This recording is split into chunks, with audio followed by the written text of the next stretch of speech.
Who is the leader of the state opposition party? A simple question for some of us, but it's general knowledge plenty of our younger generation draw a blank on. Experts say a seeming lack of facts amongst millennials is an increasing issue as they favour social media apps like Facebook as a way to gather information. Parenting expert Claire Orange is with me now. Hi, Claire. Hi, Tracy. As a journalist, I learnt very early on the importance of general knowledge. How has this been lost on the younger generation? Well, I don't know if it's lost or if it's changed, but certainly our young people are not accessing what we used to do. You know, our parents used to have papers open. They were forced to watch the news, in the morning and at 6 o'clock at night. And now there's just a menu available all day on the internet. So perhaps those things aren't as often immersed in our home life as they used to be.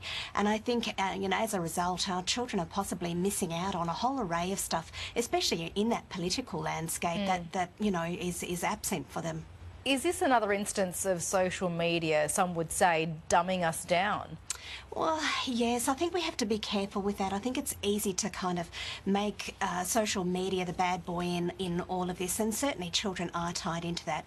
But when you think about it, my youngest can pick up an iPad and he can be in London watching what we just watched on the news, and it gives him a window into the world. Certainly our kids are much more into the social justice and the projects and the initiatives than perhaps we would have been, and they connected to that through social media.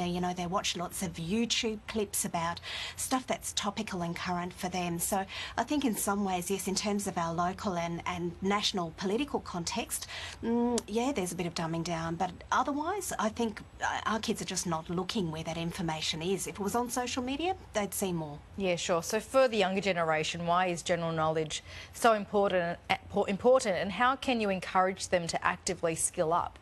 Right. Well, I think it's important really because we want our children connected and feeling like they can be impactful, and the only way they can do that is to get information about not only their local community but about their state and about their nation, about where they are in the world, and that gives them empathy. It also tells them that they're in a very, very privileged position.